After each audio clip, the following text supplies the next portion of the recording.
Bora lá, pessoal. Então, o vídeo de hoje vai ser um vídeo mais, podemos dizer assim, expositivo. Será um vídeo expositivo, descritivo, em que eu vou estar aqui dissertando a respeito do livro que eu escrevi. É um livro curto, propriamente eu intitulo como um ensaio, né? Até porque ele é um repertório de ideias que está inserido em outras ideias. Por exemplo, quando eu coloco a ideia do bode expiatório inserido num contexto de uma ideia política, por exemplo. Então é inclusão. Então é por isso nesse sentido que eu acredito que se trata de um ensaio. Eu escrevi nesse gênero literário. Então trata-se do livro A Experiência de Ordem no Tribunal do Júri, tá? Eu publiquei no final do ano passado, mas eu estou só expondo agora, porque eu fiz uma série de revisões, né? E terminei agora. Foi todo o livro feito por mim, né? Revisão, diagramação, todos esses aspectos, né, que compõem a obra, o miolo, a capa, toda essa parte propriamente material ficou a cargo do meu trabalho. Então espero que vocês também, caso tenham interesse na obra, gostem também, assim como eu fiquei muito satisfeito, né, com o serviço. Pessoal, o título da obra, A Experiência de Ordem no Tribunal do Júri, advém do título resgatado do meu TCC.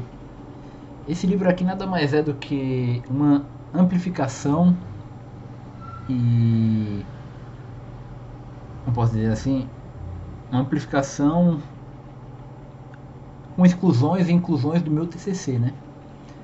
Meu TCC também foi esse tema, só que meu TCC ele foi apresentado ao final de 2020. De 2020 para cá, eu continuei lendo outras obras, né? E acabei desenvolvendo melhor o TCC que eu publiquei quando eu me formei na faculdade de Direito. Então, aprimorei bastante coisas, amadureci bastante intelectualmente falando, né? Então, o que gerou, né, essa obra aqui que eu estou apresentando hoje para vocês. É um livro que ele não tem um enfoque propriamente jurídico, longe disso, eu acredito que ele tem um enfoque mais antropológico, até porque o autor que gira em torno, a cereja do bolo, né, digamos assim, porque um livro ele tem, digamos assim, camadas, né? Então existe a camada principal que seria a cereja. Então a cereja do bolo aqui, que eu uso como referência, como imitação, é o próprio René Girard. Então o René Girard com a sua ideia ali sua teoria do desejo mimético e o que essa teoria gera, que é o bode expiatório, serviu de base, serviu de sustentáculo, de postulado aqui para eu estar escrevendo essa obra. Claro que eu também utilizo outros autores como Eric Wegelin, eu uso também bastante o Mário Ferreira dos Santos, né? O Mário Ferreira dos Santos como um intelectual, ele é muito interessante na exposição de conceitos filosóficos. Ele expõe o que se entende pelo o conceito de razão, o conceito de intuição, o conceito de experiência, que é um dos termos do título, né? Experiência de ordem. Então eu fui beber na fonte desses filósofos o que se entende, né? Por experiência. Ordem eu trouxe muito também do Wegelin e do Girard, né? Cada um na sua especialidade, né? Digamos assim, né? Não que eu não gosto de ver a filosofia como um campo de especialistas, né? Mas um campo abrangente, né? Que abrange todas as especialidades, digamos assim, né? Então, Girard ali, ele com o seu conceito de ordem e desordem, ele na teoria dele, essa ordem e essa desordem, que seria propriamente o sagrado, né? É uma coisa que eu vou estar explicando melhor depois, advém do sacrifício do bode expiatório, né? Para o Eric Wegelin, o conceito de ordem na história, né? É um conceito mais abrangente, que seria começando ali desde os impérios cosmológicos no Egito, depois passando ali pelo povo de Israel, depois no seu segundo volume, né? Ele começa ali com a civilização grega, depois os impérios ecumênicos, né? Então outro aspecto, né? são conceitos, digamos assim, opostos, mas que se complementam. É a maneira que ele aborda a questão. Girard ele aborda uma questão mais antropológica, né? O Wegener, ao que parece, ele aborda uma questão mais da consciência, um aspecto mais espiritual. Então, mas de forma que ambos se complementam, e é o que eu também vou estar querendo mostrar aqui nesse livro que eu acabei escrevendo, né? Há autores também que, por exemplo, Louis Lavelle, né? Louis Lavelle ali eu utilizo bastante para explicar a experiência do ser, né? Como difere da experiência do conhecer. Porque, por exemplo, tem um autor aí jurídico, Lenny Streck, né, que ele entende a Constituição como uma experiência do todo, né, um absoluto, ou seja, que da Constituição, como uma unidade, a gente consegue inferir todas as multiplicidades do real, né, ou seja, ele troca a Constituição por uma experiência de ser pela experiência do conhecer, né. Então, com o Lavelle eu vou estar querendo, de fato, refutar essa concepção e esclarecer ela melhor, né. Mas também esse é o enfoque do livro, né? Como posso dizer, é um dos capítulos lá referente à hermenêutica.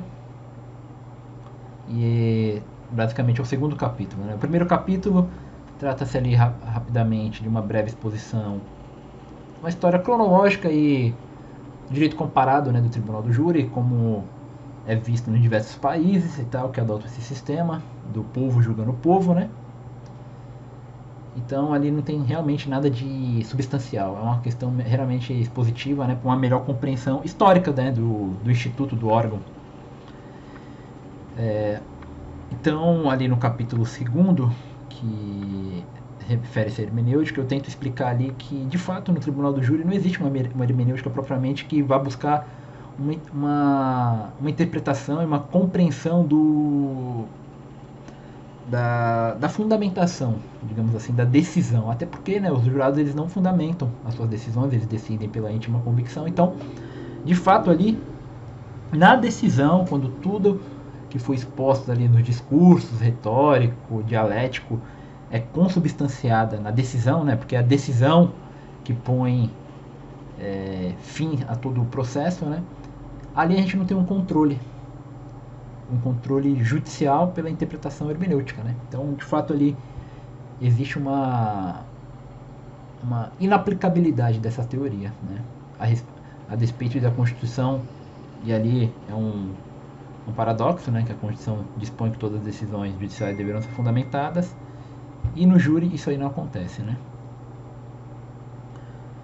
Continuando aqui, pessoal, também, então tem outro capítulo lá que eu abordo se de fato esse órgão ele é soberano ou não, expondo ali os conceitos da teoria política, né, da ciência política ali do Eric Wegener mesmo, entendeu?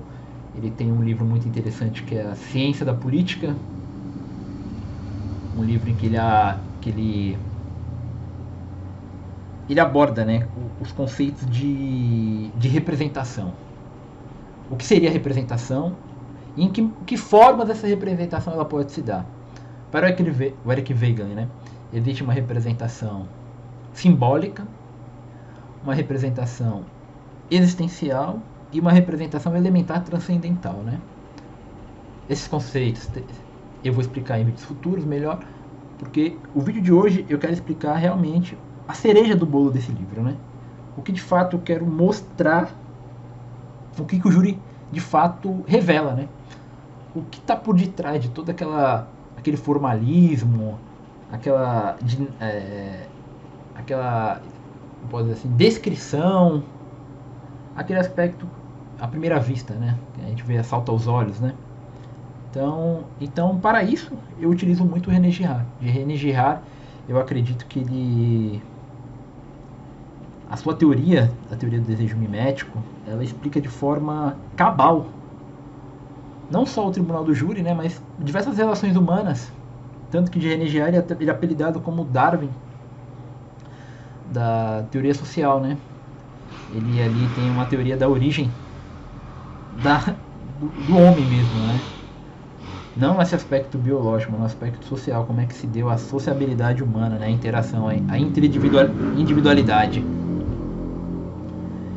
Então, o René Girard, ele ali, de fato, ele acrescenta muito, né? Ele traz para o debate, e até eu já vi muitos artigos, né? Muitas pessoas utilizam o jihad para analisar o ritual jurídico, para analisar. Tem um artigo muito bom do Wilson, se não me engano, do Wilson Franklin, ou é Luiz Henrique, que eu utilizei também, mas agora. Porque eu utilizei os dois, né? Então agora não estou me recordando de quem fez. Mas tem um artigo muito bom que fala da teoria do René Girard aplicada ali naquele linchamento que houve em Morrinhos 4, no Guarujá, né? Então, René Girard, ele compreende toda a dinâmica da multidão, né? E no tribunal do júri, de fato, é a multidão que está julgando um indivíduo. É o povo que realmente ali faz a justiça, né? Ou, como eu também digo, faz a vingança, mas só que uma vingança pública, ao invés de ser uma vingança privada. O Estado, ele traz para si o monopólio da vingança, né? Em tempos pretéritos, a vingança era exercida de forma privada, né? Como é que o direito fala? Autotutela, se não me engano. Então, existia ali, de fato, nas sociedades primitivas, arcaicas, né? Uma justiça feita com as próprias mãos ali pelas tribos, né? Então, com o decorrer da modernidade, né? Isso também advém muito com o cristianismo, ou até um pouco antes também. Então, o monopólio da justiça, da vingança, ela passa para a mão do Estado, né? Então, o Estado ele começa a fazer isso aí, eis que surge o sistema judiciário. Então, o René Girard, ele, com a sua teoria ali do desejo mimético, ele explica, de fato, como é que se dá, né, a aplicação não a aplicação da pena, mas como é que opera-se o restabelecimento da ordem. Que nem eu expliquei, né? Um dos títulos do livro é a experiência de ordem do Tribunal do Júri. Então, que experiência é essa que acarreta a ordem? Essa é a questão que pulula. Que experiência é essa que desencadeia a ordem na nossa sociedade? De fato, um crime doloso contra a vida é um crime que tende a romper as relações sociais, as hierarquias, o que a sociedade considera valioso, né? Ocorre um abalo, tanto que geralmente crimes que repercutem muito são crimes envolvendo assassinatos, né? E, por exemplo, assassinatos contra crianças, mulheres, idosos são os que mais repugnam a nós, né? Pela razão da vítima ela ser impotente em razão da violência que ela está sofrendo, né? Então, isso aí, René Girard enxergou na literatura primeiramente, né? Não que ali ele enxergou esse sacrifício, essa como posso dizer assim, essa caridade com as vítimas, né? Mas ele enxergou o começo disso, que é o desejo mimético, que eu vou explicar melhor. Então, o júri, ele tem a sua experiência, ele tem a sua ordem que ele visa estabelecer em razão da desordem que o crime acarreta, né? Então, é o que eu tento distinguir. Existe a desordem do crime e existe a ordem da pena, né? Então, como vou dizer assim, existem duas violências, a violência maléfica e a violência benéfica. A pena nada mais é do que uma violência. É uma violência que quer retribuir o mal. É o mal contra o mal. Então, é assim que se opera o restabelecimento da ordem. Mas, não só através disso. Até porque quando eu falo da aplicação da pena, eu estou falando de uma condenação, né? E no júri também não se opera só condenações.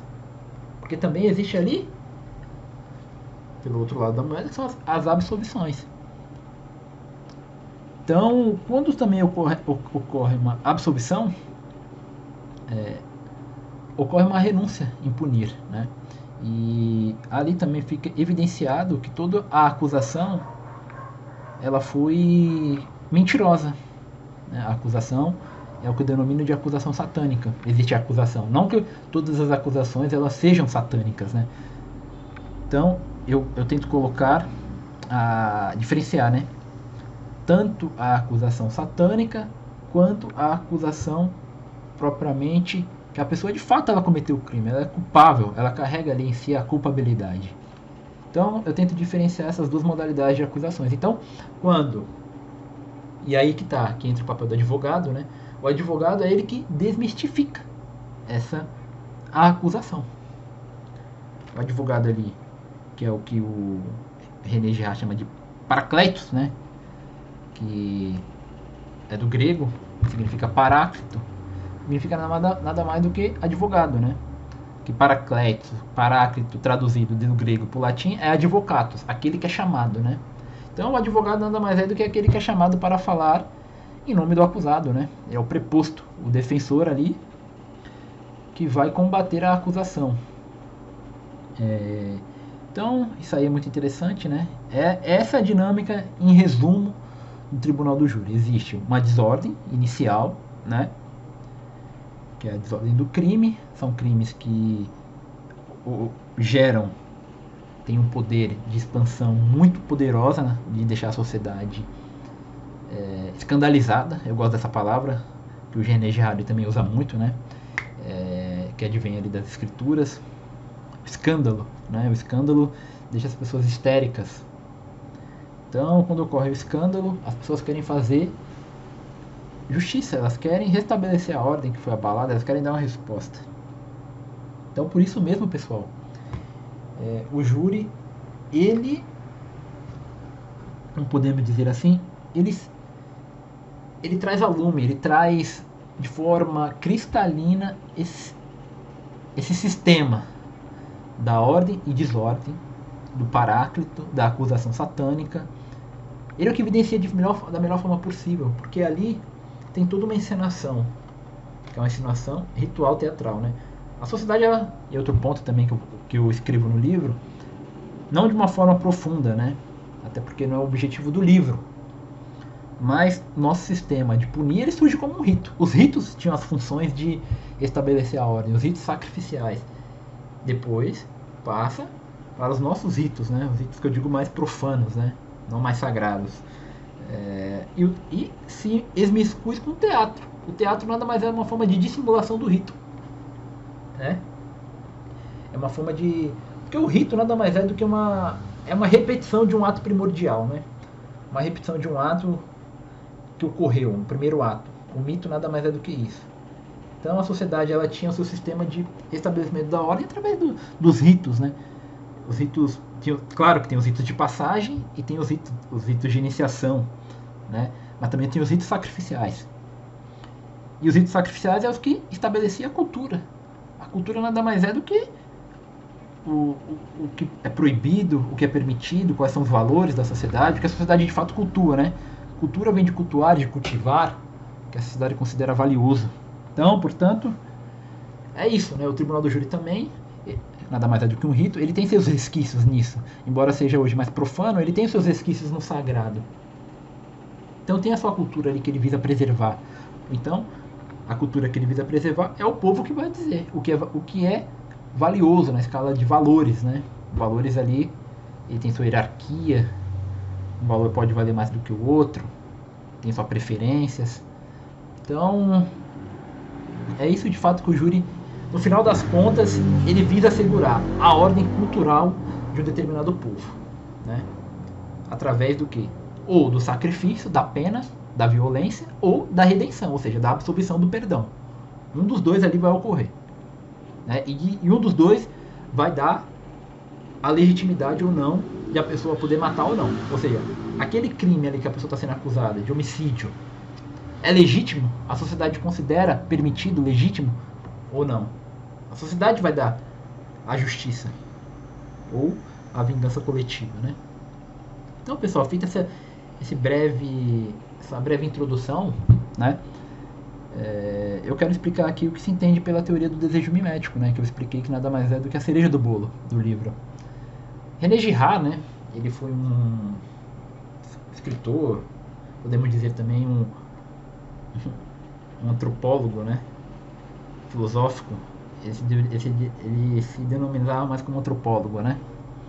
René Girard, ele nasceu em Avignon, na França, e logo nos primeiros anos ali ele já foi para os Estados Unidos, né, em razão ali da perseguição nazista.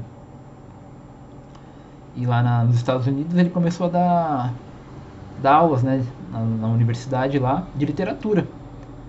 Então, na universidade que ele dava aula, ele lecionava lá literatura, crítica literária. Ele começou a notar que diversos escritores como Proust, Stendhal, Flaubert, né, Dostoiévski, eles possuíam uma coisa em comum que ele dominou de mimesis, né? A mimesis. Mas não a mimesis, aquela mimesis aristotélica, né, de pura imitação, mas uma mimesis diferente, uma mimesis de rivalidade, né? René Girard ali, então ele teve uma intuição fundamental, que é ali que advém sua teoria. Então a teoria do desejo mimético nada mais é do que das leituras ali que ele fez, da crítica literária, ele encontrou um eixo comum, que seria o desejo mimético, né? René Girard, um desejo mimético diferente do aristotélico, que é por imitação, ele não, é aquele desejo que leva à rivalidade. A mimesis pode ser tanto boa quanto má, mas ele focou mais na mimesis que leva à rivalidade, a mimesis má. Então, na concepção do Girard, o desejo nada mais é do que uma relação triangular, um triângulo. E o triângulo ele tem 3 vértices, né? E cada vértice é ocupado por 3, vamos dizer assim, não sujeitos, né? Mas um dos vértices é ocupado pelo sujeito, o outro pelo modelo e o outro vértice pelo objeto. O que seria o sujeito? O sujeito é aquele que deseja, ele chama de sujeito desejante. Mas o sujeito desejante, ele não deseja de forma autônoma, ou seja, ele deseja um objeto. Porque aí seria uma relação não triangular, né? Mas uma relação de sujeito-objeto. Ou seja, existiria só 2 polos, né? Um polo do sujeito e o polo do objeto. É isso que ele denomina da mentira romântica, né? A mentira romântica, o Girard entende que o romantismo ele acredita que o desejo ele é espontâneo, né? O desejo ele é autônomo. Ou seja, não existe o mediador, que seria o terceiro do triângulo, né? O mediador seria o modelo. Ou seja, a gente deseja através de um modelo, né? O modelo deseja o objeto, e como o modelo ele deseja o objeto, nós desejamos através do modelo. Então ocorre o quê? Uma relação de fato triangular, né? É o que ele fala, desejamos aos olhos do outro, amamos pelo que os outros dizem. Então essa é a concepção do desejo mimético em Girard. E dessa relação triangular, ela não é uma relação fixa, mas é uma relação dinâmica. Esses sujeitos que participam, pode vir um outro sujeito e transmitir o desejo para essas pessoas que já estão nesse triângulo, e o desejo se espalhando. E vai ocorrendo o quê? Um contágio, né? O que ele chama de contágio mimético, né? E nesse contágio mimético, quando a gente vê, já está lastrado na sociedade, né? E nisso nada mais do que acontece no crime contra a vida. E aí que eu quero colocar o que é a experiência. O que é a experiência, Giovanni? A experiência é a experiência de um fato, né? Mas não um fato puramente empírico. Pode ser um fato intelectual também. Eu quero dizer a experiência, mas é uma experiência do desejo. Sobretudo isso. É uma experiência do desejo. Como assim a experiência do desejo? Por exemplo, eu coloco no livro que, por exemplo, essa experiência que vai desembocar na violência do crime, né, na violência de matar, ela não inicia pela violência de matar, propriamente dizendo, mas inicia pela experiência do desejo. Mas que desejo é esse?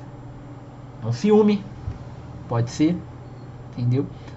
Uma relação que está tendo ali, uma relação triangular, que uma pessoa ela sente ciúmes do modelo, porque o modelo, ele, por exemplo, uma situação agora concreta, ele está com uma mulher e o sujeito, ele deseja também aquela mulher, ou seja, vai ocorrer uma rivalidade entre sujeito e modelo pelo objeto mulher. Não objetificando uma mulher, mas colocando a mulher como o objeto de desejo de 2 sujeitos que competem, né? Então, esse ciúme, ele pode ocorrer a violência do sangue, né? Então, começa ali pela essa experiência do desejo no ódio, o desejo no ciúme, ou o ciúme no desejo, né? É o que o Girard ele explica ali no livro dele, A Mentira Romântica e a Verdade Romanesca. E dessa experiência inicial, desse desejo de ciúme, dessa experiência do ódio, dessa experiência da raiva, né? Essas experiências dos sentimentos, das emoções, elas podem desembocar na violência de matar, ou seja, a violência do crime. Ou seja, a gente passa numa experiência que propriamente ela não é de competência jurídica, né? Ali o júri ele não se manifesta. As pessoas elas têm suas relações no trabalho de ciúme, suas relações familiares de ódio com parentes, relações de ódio em criminalidade, competições de gangues e tal, né? Mas somente, apenas e tão somente quando essas experiências elas desembocam na violência de matar, é aí que o júri ele se manifesta. É aí que o júri ele emerge, podemos dizer assim, né? Porque ocorreu o quê? A violência de matar. A sociedade ela fica escandalizada com isso, né? Quando ocorre esse tipo de violência. Então aí que o Estado ele vem querer dar uma resposta para isso. Então essa experiência inicial, né? Que é a experiência do não, mas ainda aí não é a experiência de ordem, mas é a experiência que vai levar à ordem no tribunal do júri. Então, temos essa primeira experiência, que é a experiência do desejo no ciúme, o ciúme no desejo, a experiência no ódio, o ódio no desejo. Então, a gente tem que entender primeiro o que é isso. O desejo mimético, a relação triangular, ela se inicia assim, com um sujeito, com um modelo e com um objeto. E isso pode ocorrer um contágio. As pessoas, por exemplo, elas podem ter experiência de um ódio, de um estupro, né? A gente sabe, esses crimes que são ali o 217, né, do Código Penal, 215 e tal, né? Palavra, né, estupro, né? Então, isso aí, o correto que na sociedade gera um ódio. Mas esse ódio ele pode gerar da seguinte forma: pelo contágio do desejo. Eu começo a odiar aos olhos do outro. Fulano deseja que fulano pague em razão daquele crime horrendo, mas começa o quê? Através de boatos, do disse-me-disse. E as coisas começam a se alastrar. Ocorre o quê? Um contágio. As pessoas começam, que nem eu comecei inicialmente no vídeo, as pessoas começam a ficar escandalizadas, as pessoas começam a ficar histéricas, né? Então, ocorre o quê? O Girard fala, a crise. E aqui, pessoal, é muito importante vocês entenderem isso. O que eu vou falar agora nada mais é do mecanismo que vai desencadear a violência, que é o mecanismo do bode expiatório, né? É uma coisa que eu também explico no meu livro, né? Então eu quero que vocês entendam o quê? Que em razão da experiência desses desejos, ciúmes, ódio, essas emoções, esses sentimentos, eles surgem ali e eles se contagiam. Vai passando de pessoa para pessoa. Então quando a gente vê, já está na multidão, já está numa comunidade, já está num povo. Então todos estão escandalizados, todos estão em crise. E essa crise que está ali, ela precisa ser resolvida. Mas ela vai ser resolvida como? Através de uma violência. Através do quê? De um sacrifício. Alguém tem que pagar por aquilo. Ou seja, a paz, ela tem que ser retomada como? Através da violência. A violência gera paz. E isso a própria ordem que a gente vive. A gente vive numa ordem de violência, né? Não é que a gente cultua a violência, não existe um culto. Ao mesmo tempo que a gente tem medo da violência, a gente vai atrás dela também. Mas no caso aqui, é uma violência, como eu posso dizer assim, ou ela pode ser uma violência privada, que é a vingança, ou ela pode ser uma violência pública, que é a vingança pública através do Estado, né, sistema judiciário. Isso aí da aplicabilidade vai depender se as pessoas acreditam nesse sistema ou não. Se esse sistema de fato ele restaura a ordem, né? Então, voltemos, né? As pessoas estão ali numa crise em razão de um crime, né? Que é o que a gente tem que trazer aqui para o nosso tema, que é o júri, né? Então, propriamente um crime contra a vida, né? Então, ocorreu ali um crime contra a vida, porque surgiu um ódio, surgiu alguma inveja, surgiu alguma coisa ali que desencadeou uma crise e as pessoas ali cometeram um crime, né? Então o júri se manifestou. Mas o que acontece? Esse crime que ocorreu inicialmente, ele pode gerar outros crimes, né? Ocorrer um alastramento, um efeito cíclico, uma cadeia de vinganças, né? Vingança gera vingança, então ocorre um ciclo violento. Então o Estado ele tem que vir botar um ponto final. A vingança dele tem que ser aceita, porque a vingança dele tem que ser a vingança de todos. Então por isso que é o júri que julga, pessoal. Não é o juiz propriamente togado, um juiz ali de carreira, mas é o povo, porque só o povo, na minha concepção, ele tem legitimidade para dar um ponto à vingança. As pessoas aceitam. Então o povo pondo um ponto final nessa vingança, a violência ela cessa temporariamente, porque depois vai ocorrer de novo esse ciclo de vinganças, né? Porque faz parte da condição humana, o ódio, a inveja. Então as pessoas elas têm isso em si mesmo, né?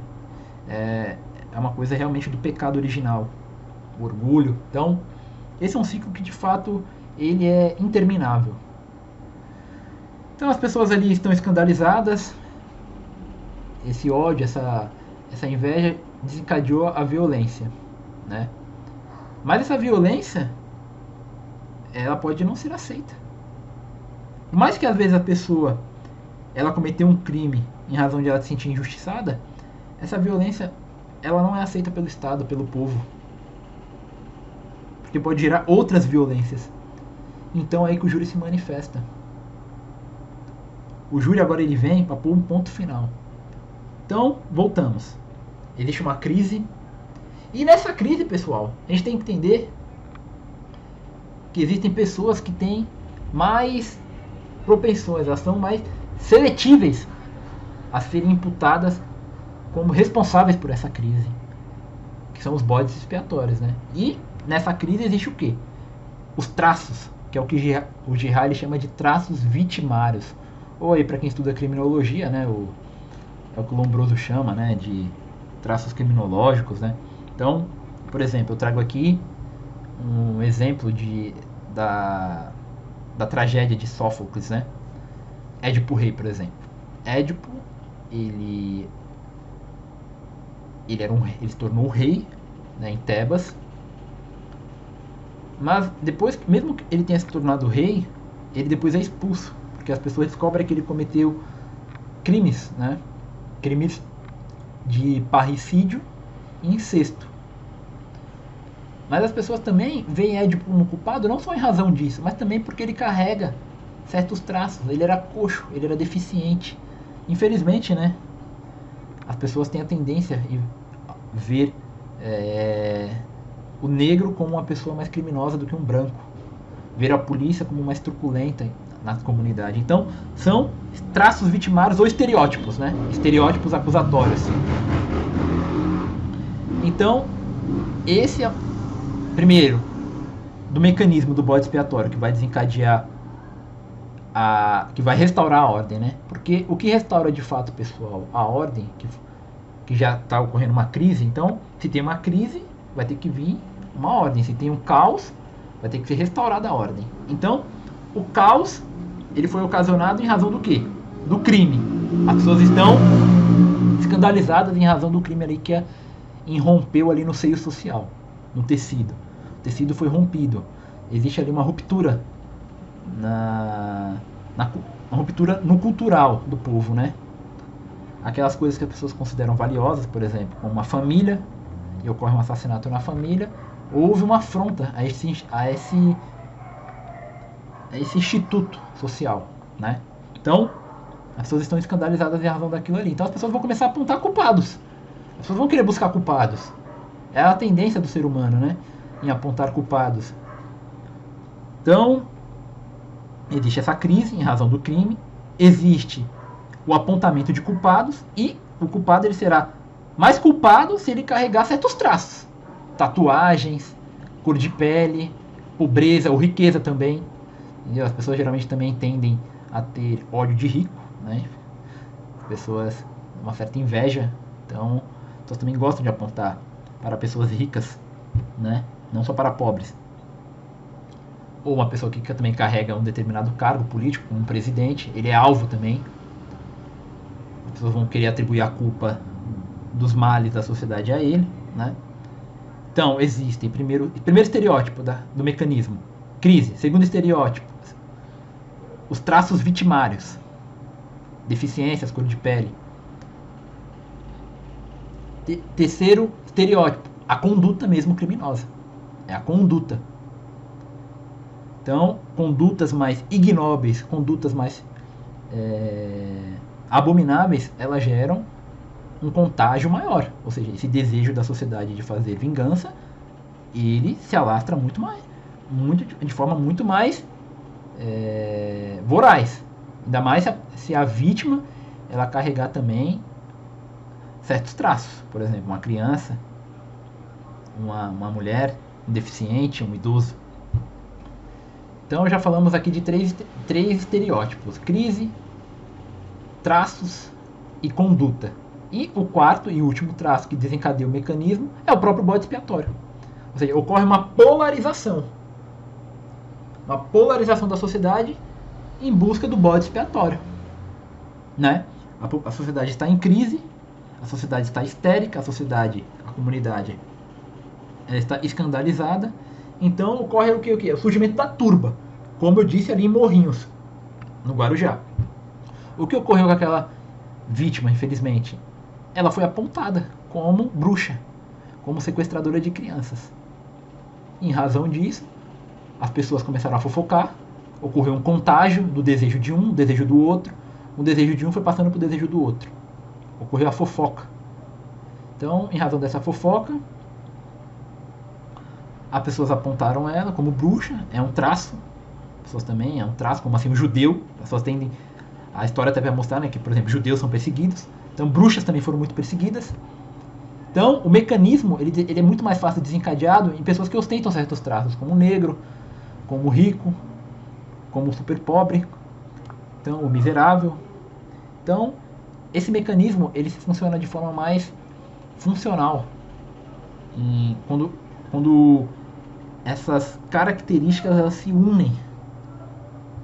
E por fim, é apontado o bode expiatório, aquele que é o responsável pela crise. Mas ao mesmo e aí que tá, pessoal, é o paradoxo. Ao mesmo tempo, é simultâneo, ao mesmo tempo em que essa pessoa que é denominada, nomeada, apontada como bode expiatório, o responsável pela crise, ela também é apontada como responsável pela ordem, porque é através do seu sacrifício que a ordem vai se romper. E aqui que está o surgimento do próprio sagrado. O sagrado nada mais é do que isso. É a sociedade que está escandalizada e, ao mesmo tempo que ela está escandalizada, ela vai fazer o quê? Justiça. E essa pessoa que ela quer fazer justiça, ela se torna sagrado, porque ao mesmo tempo que ela traz a crise, ela traz a ordem. Então, o seu sacrifício, não o sacrifício agora de uma imolação propriamente dizendo, mas o seu sacrifício ali, eu coloco sacrifícios entre aspas, né, mas acho que é uma palavra boa para se referir ao que está acontecendo aqui nesse processo. Sacrifício, através da pena, é o que vai restaurar a ordem. Então as pessoas elas querem fazer justiça, seja com as próprias mãos, seja através, eu digo com as próprias mãos, através da vingança privada, ou a justiça com as mãos do Estado, que seria a vingança pública através do conselho de sentença, né? Então, ali a comunidade, por isso que é o povo julgando o povo, o semelhante julgando o semelhante, os pares julgando os pares, porque nada mais do que os pares para entender ali o que é valioso para a sociedade. Muito tempo atrás, não muito tempo atrás, né, mas há um bom tempo aí que era legítimo sustentar, por exemplo, no tribunal do júri a legítima defesa da honra, porque a sociedade considerava que um crime cometido nessa situação era legitimado, a legitimidade para matar existia ali, porque a sociedade considerava a honra do homem como uma coisa até muito mais valiosa do que a própria vida da mulher ali que foi morta. Hoje não.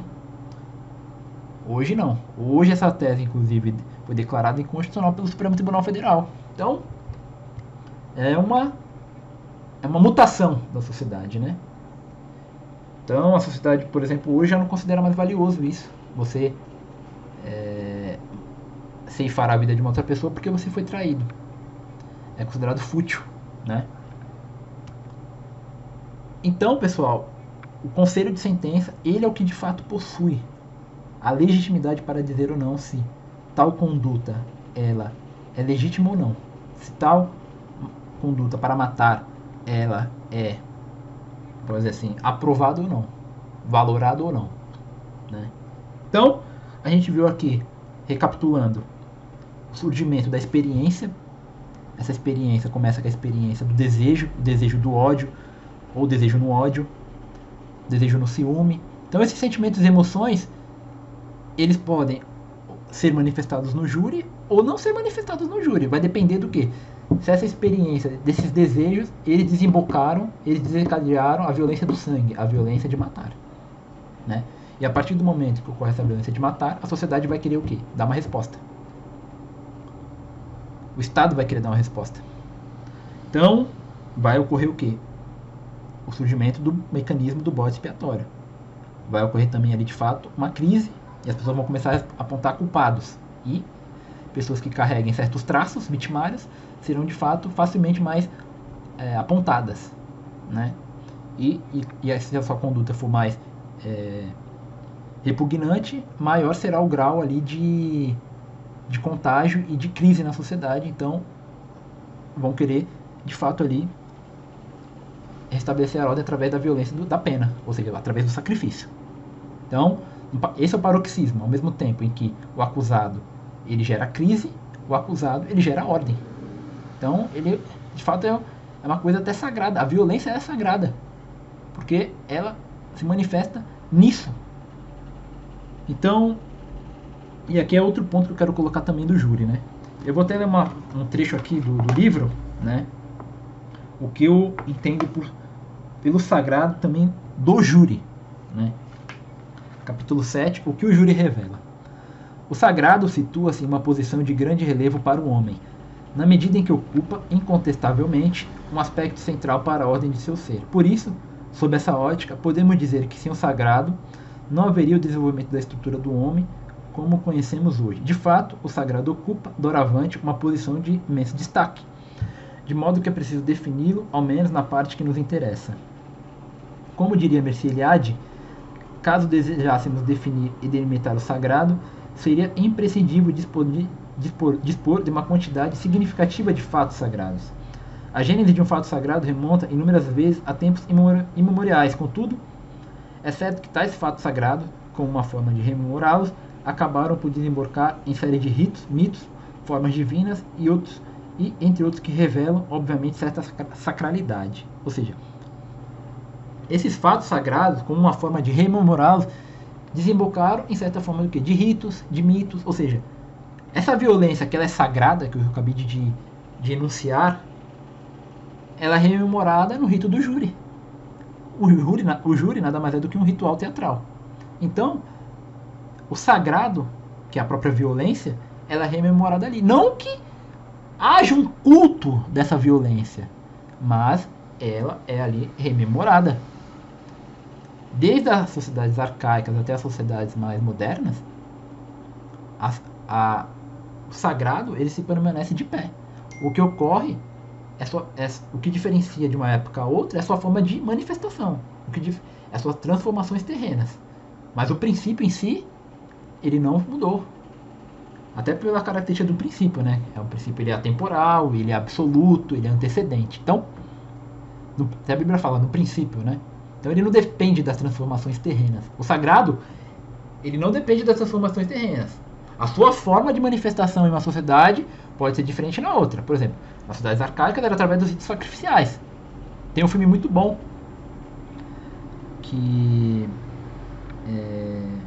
caramba, o nome do filme, eu esqueci agora o nome do filme, mas é um filme que ele se passa ali na sociedade asteca, como é que eles faziam, né, pra estar fazendo ali a rememoração do sagrado e tal, através dos ritos sacrificiais. Apocalipto, o nome do filme, do Mel Gibson. Então, existe ali uma sociedade incas, astecas, né, que existia ali todo um ritual de sacrifício ali para estar restaurando a ordem. Porque eles acreditavam, né, que o eclipse era uma forma da divindade estar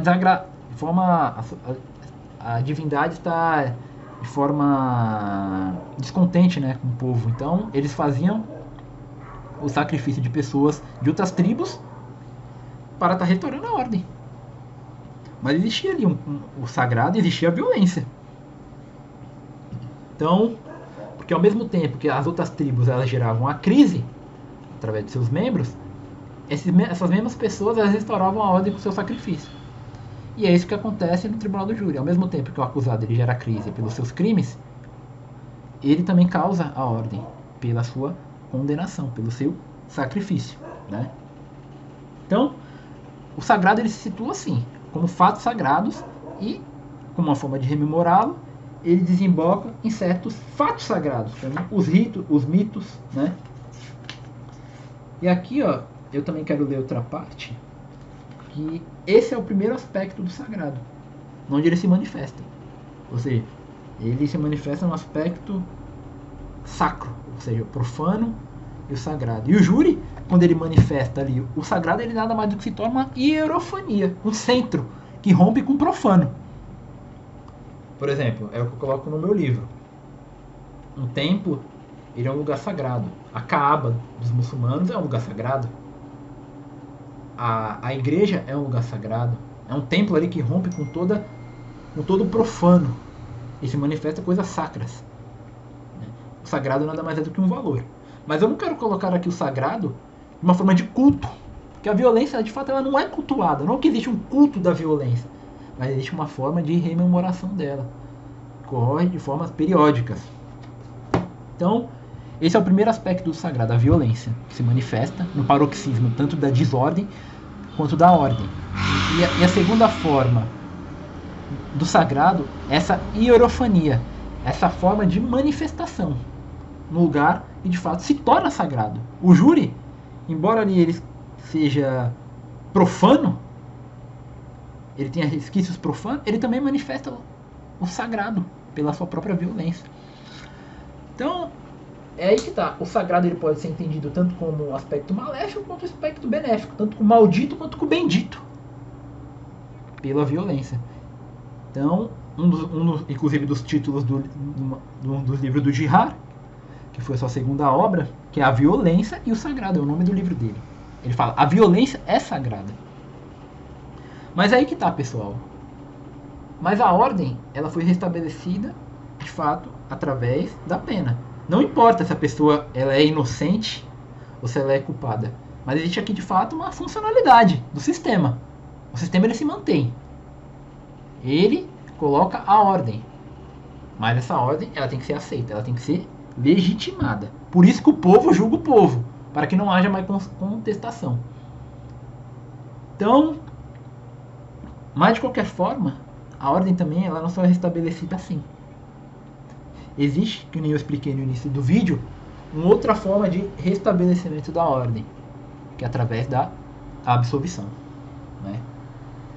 A sociedade, pessoal, que nem eu expliquei, ela tende a apontar culpados. Tanto que tem uma passagem na Bíblia que ela marca muito isso, que Jesus ele fala assim, eles odeiam sem causa. Pai, perdoai eles, porque eles não sabem o que fazem. Né? Cristo ali, ele é de fato acusado como um bode expiatório. As pessoas apontam ele. Mas Cristo, ele entendeu todo o mecanismo ali do bode expiatório. Ele entendeu que de fato as pessoas elas não sabiam o que estavam fazendo. Com a morte de Cristo, ocorreu o restabelecimento da paz? Ocorreu o restabelecimento da paz. O povo ali, os fariseus ali, da Galileia ali, os romanos e tal, eles foram de fato acalmados não com o sacrifício de Cristo, né? Aqui tem uma polêmica muito grande, né, de falar que ali foi um sacrifício ou não, mas de qualquer forma, com a morte, né? Com a morte ali ocorreu de fato a paz, mas foi uma injustiça que ocorreu. Porém, ninguém viu ali como uma injustiça. Ninguém viu ali, de fato, as consequências dali que vão ser, de fato, colocadas no cristianismo no decorrer dos séculos. Né? O cristianismo provará a inocência das vítimas. Essa é uma das contribuições do cristianismo. Não é uma contribuição realmente intelectual, mas é uma contribuição da caridade. O cristianismo, ele, de fato, traz o aspecto da vítima, o olhar para a vítima. Que nem toda acusação ela é verdadeira. Que nem eu expliquei, existe a acusação satânica. Aquela acusação que ela está contagiada pelo mimetismo da sociedade. A sociedade querendo fazer vingança. A sociedade quer restaurar a ordem. Não importa se vai condenar culpados ou inocentes. Mas, de fato, também quando a gente condena inocentes, a gente sente um mal-estar. As pessoas, elas também não querem fazer isso. Porém, no contágio ali da crise mimética, nas crises dos desejos, as pessoas, elas podem estar cegas. Elas não sabem o que fazem. Então, eis que surge, de repente, o Paracletos, que eu expliquei no início do vídeo, o Paráclito. O Paráclito é aquele que vai falar em nome do bode expiatório, em nome do culpado, em nome do acusado. O Paráclito, ele vai desmistificar, ele vai nulificar toda a acusação satânica. Ele mostrará ali no plenário que o que está sendo ali dito, o que está sendo ali apontado, carece de quê? De verdade. Aquela acusação, ela é monstruosa. Aquela acusação não é verdadeira. Então, o Paráclito ali, quando ele surge com uma herança do Cristo. O Cristo, ele foi o primeiro Paráclito. Ele é denominado como advogado de defesa, né? Existe também a passagem de Jó ali, né, que ele fala, Goel, o meu defensor. Mas ali, de fato, o Paracletos é denominado como Cristo Paráclito. Então, ele fala que outros falarão em seu nome, que seria os Espíritos Santos, né, que carregarão o Espírito dele. Então, existe ali a acusação satânica, que é o próprio Satanás. Satanás, o nome originalmente significa acusador, aquele que tenta provar a culpabilidade dos arguidos no tribunal. Então, e existe o adversário de Satanás, que é Cristo. E existe um embate. E Cristo, ele saiu vitorioso nesse embate. Por quê? Porque ele desmistificou esse processo satânico de acusações mentirosas. Como eu expliquei, pessoal, para vocês. Embora a acusação ela seja mentirosa, ela restaura o sistema. É a perpetuação do reinado. É a perpetuação dos principados e das potestades. Ou seja, o nosso mundo não é o mundo de Deus. Seja você ou não católico, ou cristão, ou protestante, qualquer religião, aqui a leitura que eu faço não é uma leitura teológica, que nem Girard fala, mas é uma leitura antropológica. É uma leitura que os evangelhos dizem a respeito daquela acusação. O humanismo, presunção de inocência, devido processo legal, essas coisas só surgem através do cristianismo. É o cristianismo que traz esse legado. Então, Cristo ali que ele surgiu, ele sofre aquela acusação ali da multidão, ele sai como vitorioso. Embora ele tenha sido morto, os frutos que ele gerou para nós é a consciência da possibilidade do erro judiciário e da acusação mentirosa. Então, o advogado, ali quando ele está encarregado de defender o seu cliente, o preposto, o bode expiatório, que é o que eu utilizo também aqui, primeiramente como bode, né? Porque quando a pessoa está sendo acusada, ela é denominada como um bode expiatório. Então, o advogado ali, né, ele tem a função de desmistificar essa acusação. Caso ele consiga, pessoal, provar que seu cliente é inocente, seu cliente passa de bode para cordeiro. Ou seja, Cristo, ele inicialmente ele é apontado como bode expiatório. Porém, consequentemente, ele é nomeado como Cordeiro de Deus. Por que essa diferença? O bode, ele ali no Gênesis, ele é categorizado como um animal imundo, ao passo que o cordeiro como um animal mais limpo. Então, até porque Cristo não tem nenhum defeito, ele é um ser perfeito. Por isso essa analogia com o cordeiro, né? Então, de fato, ali quando o advogado ele desmistifica a acusação satânica e ele prova no tribunal, perante a sociedade, que ela estava errada, ele mostra que o erro judiciário ele é uma possibilidade. Tanto que eu cito no meu livro um relato que o Gerard cita no livro dele, que é Eu Vi a Satanás Cair do Céu como um Raio, o relato do Capitão Dreyfus, né? O Capitão Dreyfus, existia os dreyfianos e os antidreyfianos, né? Os dreyfianos eram seus correligionários, as pessoas que ali elas lutaram a provar a inocência do capitão.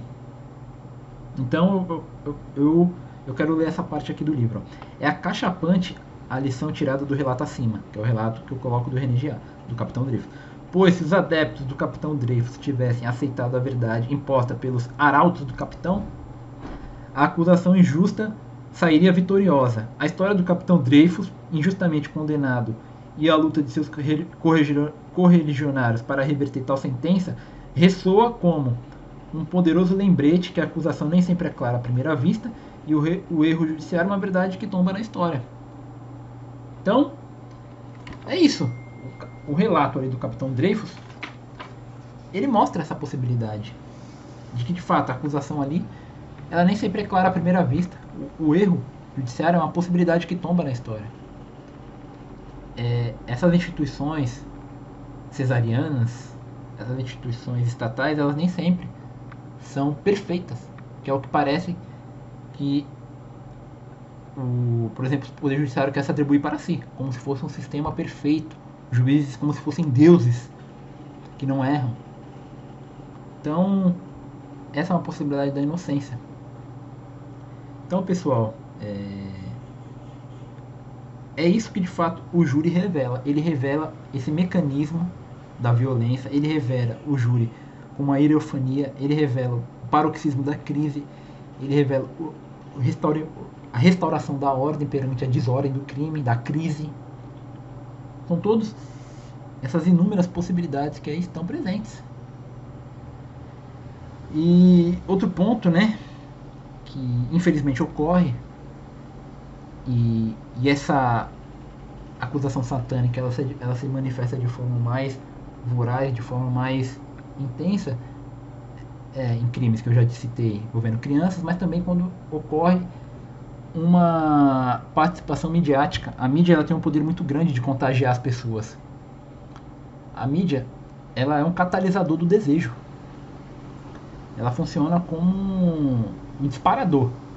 Se as pessoas elas estão inicialmente mimetizadas, a mídia ela amplifica isso.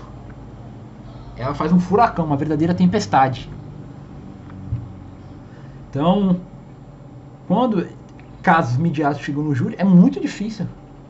A gente pode ver, por exemplo, o caso da Boate Kiss. É muito difícil para o advogado, para o paráclito ali nessas situações, né, combater a acusação, porque ela vem toda carregada de mimetismo.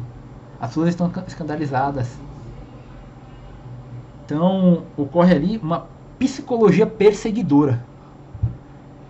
De fato, é a psique, a mente.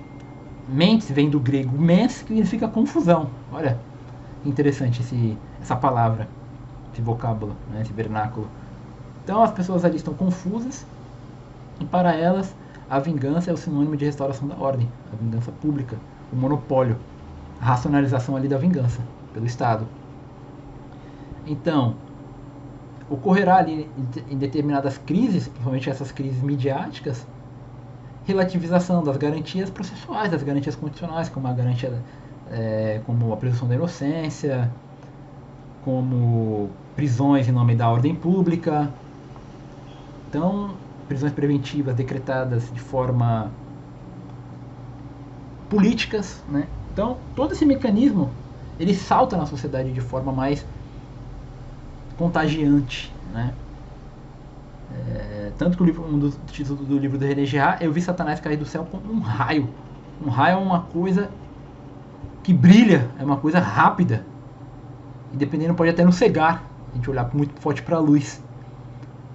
Então, é muito pertinente isso, a Satanás como o tentador, a acusação satânica como aquela que vai tentar as pessoas, seduzir. E o discurso, que é um dos outros capítulos que eu também aprimoro, que é a linguagem, né, no tribunal. Um dos capítulos que eu tenho aqui na minha obra é a linguagem no tribunal. E eu uso muito ali o livro do professor Lavo, né, que ele enumera ali, ele classifica, né, o discurso em 4. Teria dos 4 discursos. Então, o tribunal do júri ali, os promotores, de fato, as acusações, usando ali o discurso principalmente retórico, eles vão querer criar uma verossimilhança, né? Eles vão querer que o desejo deles seja um desejo dos jurados. O desejo da multidão, que eles dizem representar, seja um desejo dos jurados, para que os jurados de fato condenem. E quando ocorrem esses casos midiáticos, fica muito difícil para o Paráclito. Então, tem que correr uma força hercúlea, de fato, ali, para que o Paráclito saia vitorioso. Para que ocorra a desmitificação dessa acusação. Não todas as acusações, pessoal, também aqui é bom diga-se de passagem, são mentirosas. Há acusações que de fato são verdadeiras. A pessoa carrega de fato a culpabilidade, como eu disse lá no caso de Édipo. Ele matou o pai, dormiu com a mãe. Embora as consequências não, de fato, não, porque ali é o mito, né? De fato, tinham sido causadas por ele, mas o crime ele cometeu, diferente de Cristo, que não cometeu crime algum. Então, há uma diferenciação entre o mito e os evangelhos. Embora o processo ali seja semelhante, há uma crise, há uma acusação, há uma morte, né, que é a expulsão e tal. E aqui é até bom relembrar, né, o que significa o bode expiatório, né, que eu expliquei. O bode, né, pessoal, ele vem ali do Levítico, né, nada mais é do que um ritual ali que o sumo sacerdote ele colocava a mão, né, do bode e expulsava ele para o deserto, né. Então, quando ele colocava a mão na cabeça do bode, o bode era meio que ocorria ali uma transferência de todos os males, né, da tribo ali pro bode, e todos os males saía com o bode pro deserto, para lugares distantes, né. Por isso que as penitenciárias são bem longe também, né. Elas têm que ficar distantes, essas doenças, entre aspas, né, esses doentes sociais, eles têm que ficar longe da sociedade. Então, tem que ficar em lugares longe. Então, é mais ou menos isso. Então, pessoal, tem todo esse mecanismo no júri, né? Esse mecanismo que ele revela ali o sagrado da violência, a expulsão, o mecanismo do bode expiatório, a redenção do cordeiro, a acusação satânica, o contágio mimético, a experiência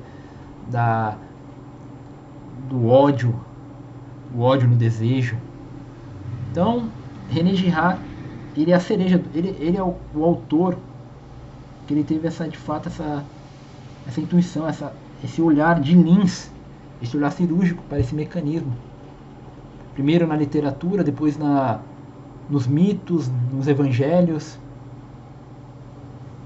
E de fato, né, pessoal, é o que eu expliquei também lá com Wegener, né,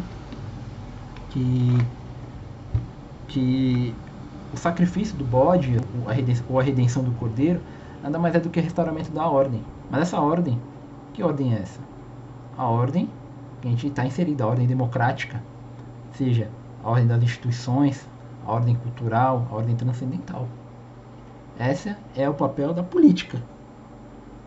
Garantir também ali a boa ordenação de convivência, que nem diria Aristóteles e Platão, né? O que era a política para eles? Era um projeto de ordenar a boa convivência. Não essa política hoje mais schmittiana, né, de amigo e inimigo, mas aquela política em que as pessoas ali elas vão buscar um eidos, elas vão buscar ali uma ordenação ali, uma equalização do convívio, de boa convivência ali, né? Um senso comum, que é o que o Wegener chama, né? A busca do senso comum. Então, ali é o cultural, de fato, está no senso comum.